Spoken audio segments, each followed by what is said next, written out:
హల్లెలూయా.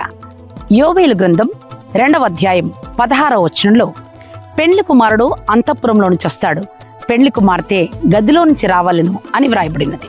గది అనగా ప్రార్థనా జీవితం. మత్తయి సువార్త 6:6. మీరు ప్రార్థన చేయనప్పుడు గదిలోనికి వెళ్ళాలి అని వ్రాయబడి ఉన్నది. ప్రార్థనా జీవితం 2 రకాలు. అపోస్తలుడైన పౌలు కొరింథీయులకు రాసిన మొదటి పత్రిక 14వ అధ్యాయం 15వ వచనంలో నేను మనసుతోనూ ప్రార్థన చేస్తాను, ఆత్మతోనూ ప్రార్థన చేస్తాను అని, అలాగే నేను మనసుతో పాడుదును, ఆత్మతో పాడుతాను అని పౌలు గారు వ్రాస్తున్నారు.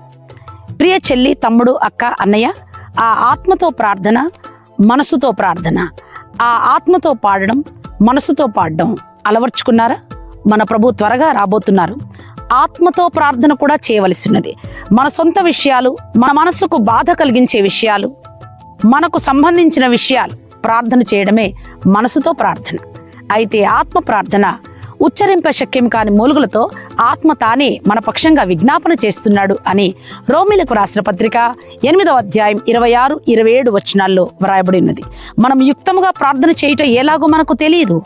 ఆ ఆత్మయే మనకు సహాయం చేయటానికి వస్తున్నాడని ఆ వాక్యపు సారాంశం. కనుక ప్రియ చెల్లి, తమ్ముడు, అక్క, అన్నయ్య, యుక్తమైన ప్రార్థన చేసి పెండ్లి కుమార్తె వలె సిద్ధపడి ఎత్తబడే గుంపులో ఉండాలి అంటే పరిశుద్ధాత్మ అభిషేకం పొందుకోవాలి.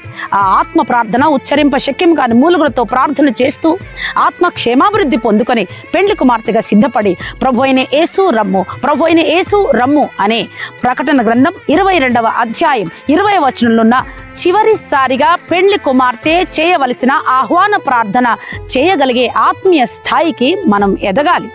అలా ఎదుగుట కొరకే, అలాంటి సిద్ధపాటు కొరకే రండి నవంబర్ 26, 27 పెండ్లి కుమార్తె సిద్ధపాటు సభలు బుధవారం, గురువారం ప్రతిరోజు సాయంత్రం 5 నుండి 10 గంటల వరకు శ్రీ ప్లాజా, సికింద్రాబాద్ 4th ఫ్లోర్లో జరగబోతున్నాయి. తప్పక వస్తారు కదూ. దేవుడు మిమ్మల్ని దీవించును గాక. ఆత్మ ప్రార్థన చేసే స్థాయికి మీరు ఎదుగుదురు గాక. హల్లెలూయా.